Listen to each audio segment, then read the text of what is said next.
Part 1. We'll hear a man renting an apartment over the phone. First, you have some time to look at questions 1 to 5.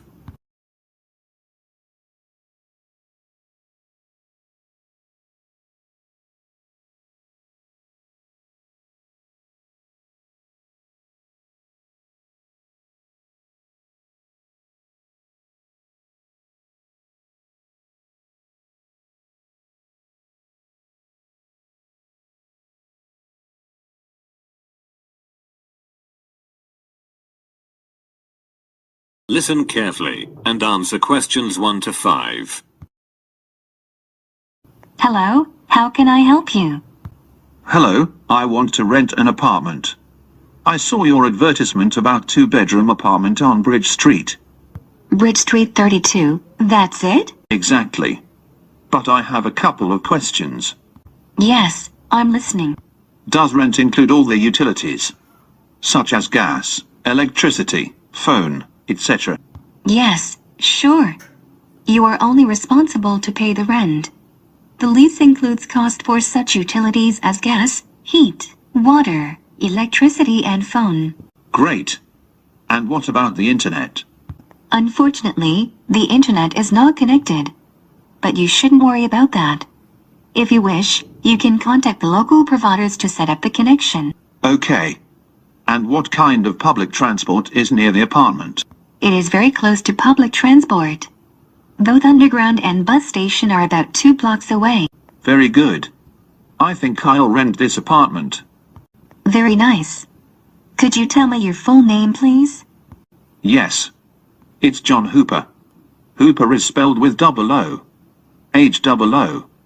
Then P-E-R. Thank you, John. I'm Mary Dixon, and I'll be your apartment manager. Thank you. Before you hear the rest of the conversation, you have some time to look at questions 6 to 10.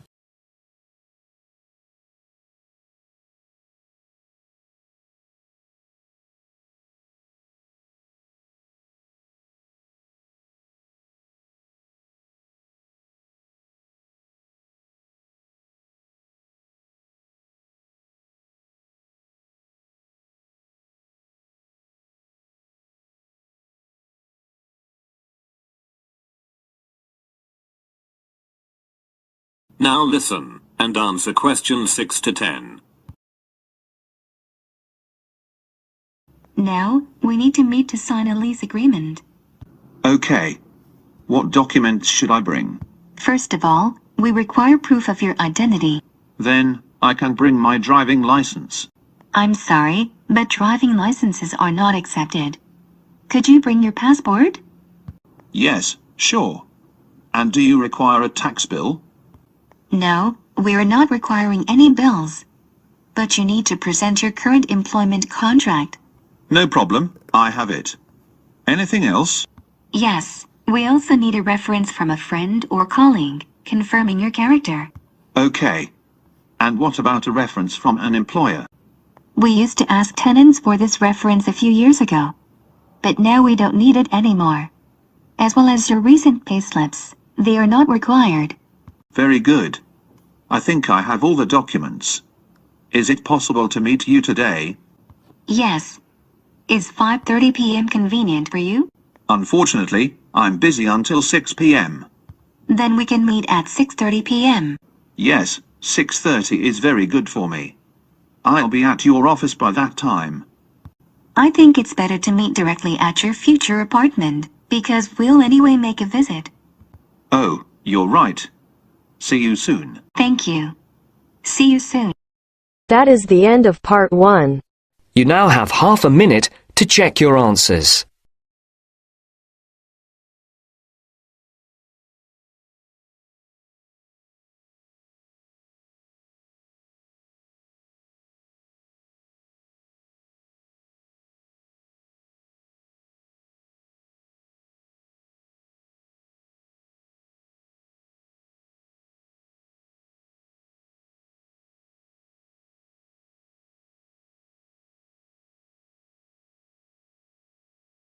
Now turns to Part 2. Part 2. You will hear the information about tickets to one of the royal palaces in London. First, you have some time to look at questions 11 to 16.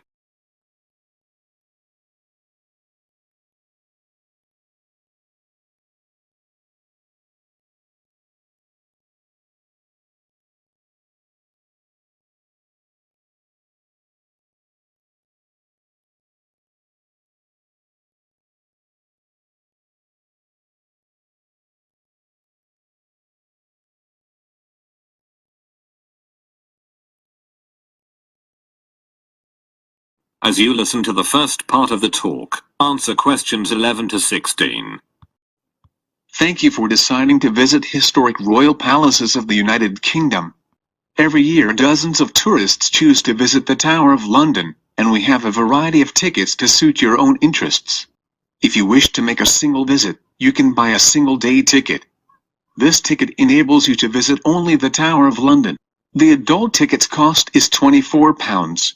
Children between the ages of 5 and 15 pay £18, and children under 5 can visit the tower for free. For full-time students, 16 years and over, and disabled visitors we offer a reduced tariff. If you have a reduced tariff, you pay only £19. And if you're going to make a visit with your family, it's a good idea to get a family ticket. The family ticket enables you to visit the tower and one other royal palace during one day. It costs £55, and can be used by up to 2 adults and 3 children. For permanent visitors we offer an annual membership.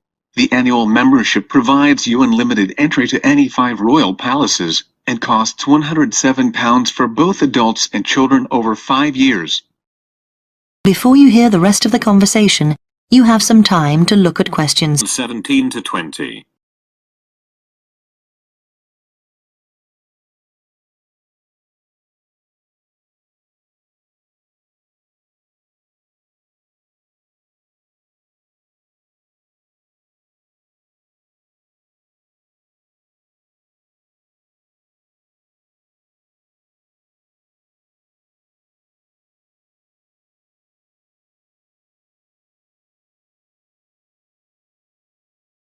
Now listen, and answer questions 17 to 20.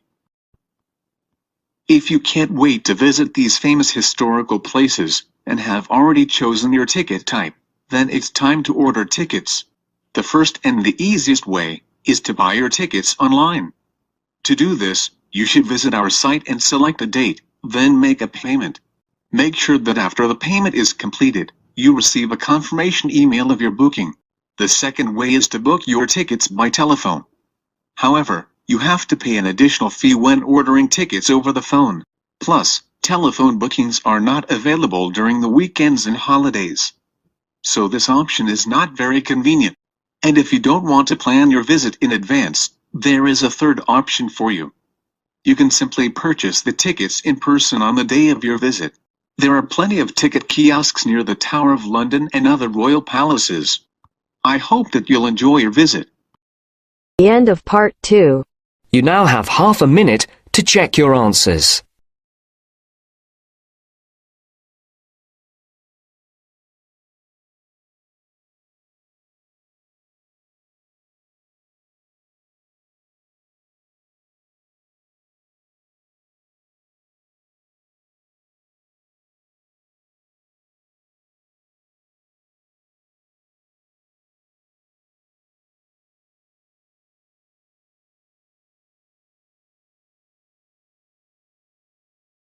Now turns to part 3. Part 3. You will hear 2 students discussing their new course.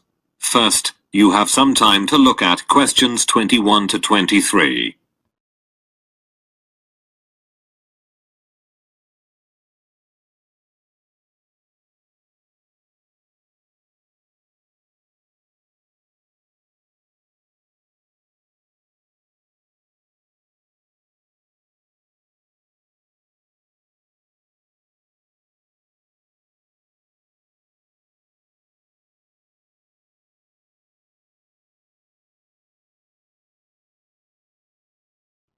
As you listen to the first part of the conversation, answer questions 21 to 23. Hi, Kate. How did you like the first lecture? Hi, Julie. You mean that lecture about brand identity? Exactly. When our professor described how brand names are created. As I understood, he'll teach us practical tips and techniques to create better brands. And what about course duration? I heard it's 5 weeks. No, 5 weeks is without the final project. The total duration is 7 weeks. Oh, I forgot about it. It's the first time I'll be doing a group project. And I'm a bit nervous to work in a 5-people team. I think it's going to be okay. He was talking about the right marketing strategy. Did you hear that? Yes, that was the most exciting part of the presentation. The key thing is to grab people's attention. That's true. Before you hear the rest of the conversation, you have some time to look at questions 24 to 30.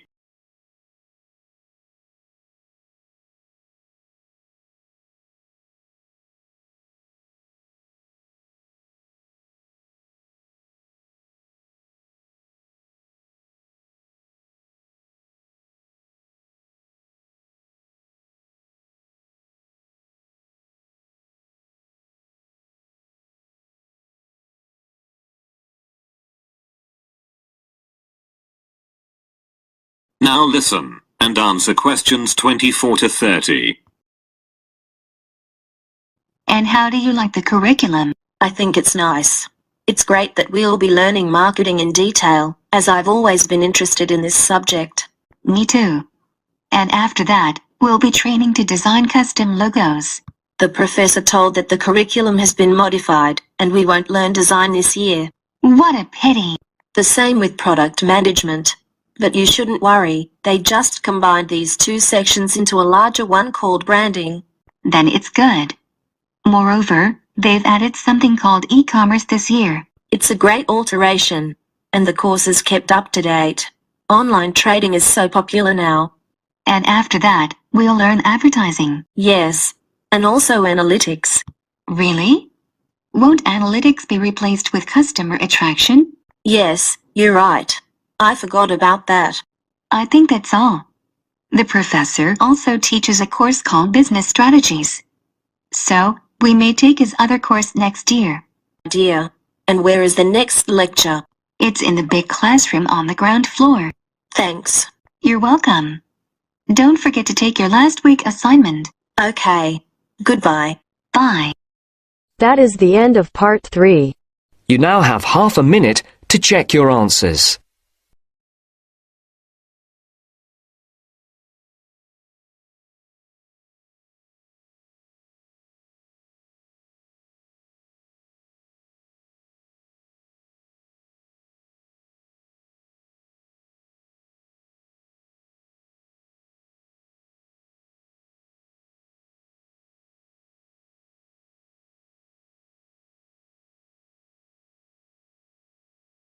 Now turns to part 4.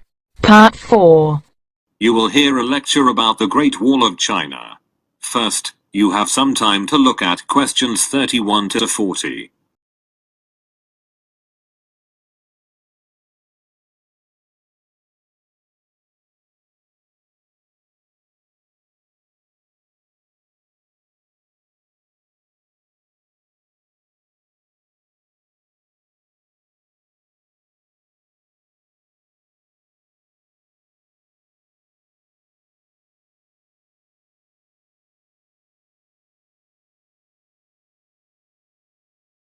Now listen carefully, and answer questions 31 to 35. Perhaps the most recognizable symbol of China and its long and vivid history, the Great Wall of China is one of the most extensive construction projects ever completed. Somewhat ironically though, the one monument that China built to keep foreigners out is actually now the biggest tourist attraction in the country. Despite the initial purpose, the Great Wall never effectively prevented invaders from entering China. It came to function more as a psychological barrier between Chinese civilization and the world, and remains a powerful symbol of the country's enduring strength. Though the beginning of the Great Wall of China can be traced to the 3rd century BC, many of the fortifications included in the wall date from hundreds of years earlier. when China was divided into a number of individual kingdoms during the so-called Warring States period. Around 220 BC, Qin, the first emperor of a unified China, ordered that earlier fortifications between states be removed, and a number of existing walls along the northern border be joined into a single system that would extend for more than 10,000 li and protect China against attacks from the north. A li is about 1/3 of a mile, and that's where the monument's name came from. The original name for the Great Wall is Long Wall of 10,000 li, or simply the Long Wall. Though the wall is quite inspiring, it was never called the Great Wall in Chinese, and only foreign mistranslation with romantic overtones referred to it as Great or Big Wall. With the death of Qin and the fall of his dynasty, much of the Great Wall fell into disrepair. Much later, a series of frontier tribes seized control in northern China. The most powerful of these was the Northern Wei dynasty, which repaired and extended the existing wall in 390 AD to defend against attacks from other tribes. Despite its long history, the Great Wall of China as it exists today was constructed mainly during the mighty Ming dynasty, from 1368 to 1644. Under the strong hand of the Ming rulers, Chinese culture flourished, and the period saw an immense amount of construction in addition to the Great Wall, including bridges, temples, and pagodas. In earlier centuries, the wall held little importance for the Mongols as a military fortification, and mostly served to protect caravans traveling along the profitable trade routes. But during the Ming dynasty, the Great Wall was considered vital to the defense of the country. Before the use of bricks, the Great Wall was mainly built from stones, wood, and rammed earth. However, during the Ming dynasty, bricks were heavily used in many areas of the wall. The size and weight of the bricks made them easier to work with than earth and stone, so construction quickened. Additionally, bricks could bear more weight and endure better than earth and wood. But many western sections of the wall are constructed from mud, and thus are more susceptible to erosion. That's why in many locations the Great Wall is in disrepair. A report by the State Administration of Cultural Heritage states that almost a fifth of the wall has totally vanished. In places, the height of the wall has been reduced from more than 5 meters to less than 2 meters. And more than 60 kilometers of the wall in Gansu province may disappear in the next 20 years, due to frequent sandstorms. However, the state does its best to preserve and extensively renovate the Chinese wall, which makes a considerable figure upon the terrestrial globe. Due to its imposing sizes, the wall is often believed to be visible from the moon.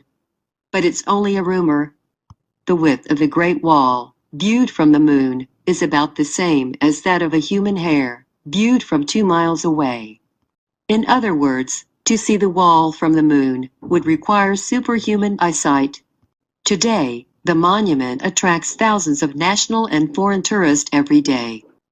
In 1987, UNESCO designated the Great Wall a World Heritage Site. And now the Great Wall is generally recognized as one of the most impressive architectural feats in history. That is the end of part 4. You now have half a minute to check your answers.